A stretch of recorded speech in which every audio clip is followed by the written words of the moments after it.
Hi friends, chicken gravy எப்படி வைக்கலான்னு பார்க்கலாம் வாங்க. எங்கள் வீட்டில் இந்த கிரேவி எல்லாருக்குமே ரொம்ப. ஃபஸ்ட்டு கடாயில் கடலெண்ணெய் ஊற்றிக்குங்க. கூடவே ஸ்பைசஸ்லாம் போட்டுக்குங்க. கூடவே வெங்காயம் போட்டுக்கலாம். என்கிட்ட குட்டி குட்டி வெங்காயமாக இருந்ததுனால நான் 8 வெங்காயம் போட்டிருக்கேன். வெங்காயம் நல்லா வதங்கட்டும். நல்லா கோல்டு ப்ரௌன் ஆனதுக்கு அப்புறமா தக்காளி போட்டுக்கலாம். குட்டி சைஸில் நான் ஒரு 3 தக்காளி வச்சுருக்கேன். இந்த 3 தக்காளி போட்டுக்கலாம். தக்காளி ஓரளவு வதங்கினதும் அது கூடவே 1 ஸ்பூன் இஞ்சி பூண்டு பேஸ்ட்டு போட்டுக்கலாம். இஞ்சி பூண்டு பேஸ்ட்டோட ராஸ்மல் போனதும் நம்ம கழுவி வச்சுருக்க சிக்கனை சேர்த்துக்கலாம். உப்பு மஞ்சத்தூள் போட்டு கழுவி வச்சுருக்கேன். தக்காளி வெங்காயத்தோடு சேர்த்து சிக்கனை நல்லா கிளறி விட்டுருங்க. கூடவே தேவையான அளவு உப்பு, 1/2 டம்ளர் தண்ணி ஊற்றி வேக விட்டுருங்க.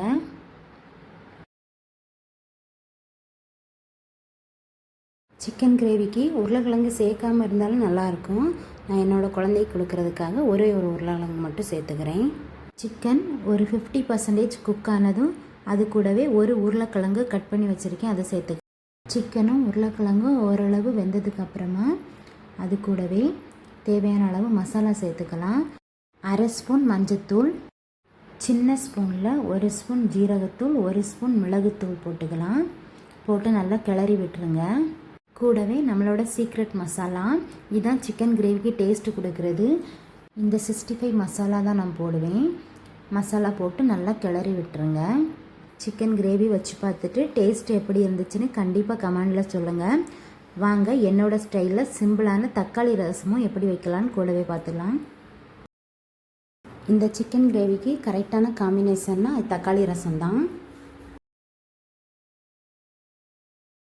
சிம்பிளான தக்காளி ரசத்துக்கு 1 ஸ்பூன் ஜீரகம், 1 ஸ்பூன் மிளகு, ஒரு 10 பல் பூண்டு, கொஞ்சமாக மல்லிக்கீரையில் உள்ள தண்டு, கொஞ்சம் கருவேப்பிலை, ஒரு பச்சை மிளகாய் போட்டு கொரகொரப்பாக அரைச்சி எடுத்துக்கோங்க.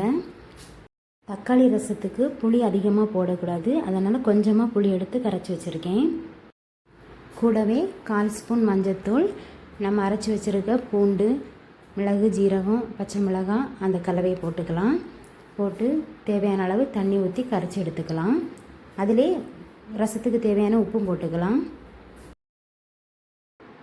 தக்காளி ரசத்துக்கு தாளித்து விட்டுறலாம் வாங்க.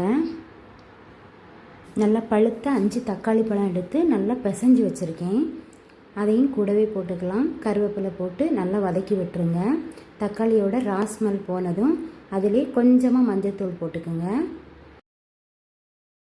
அதிலே நம்ம ரெடி பண்ணி வச்சுருக்க புளி கரைச்சல் தண்ணி ஊற்றி ரசத்துக்கு தேவையான அளவு தண்ணியும் ஊற்றிக்கலாம்.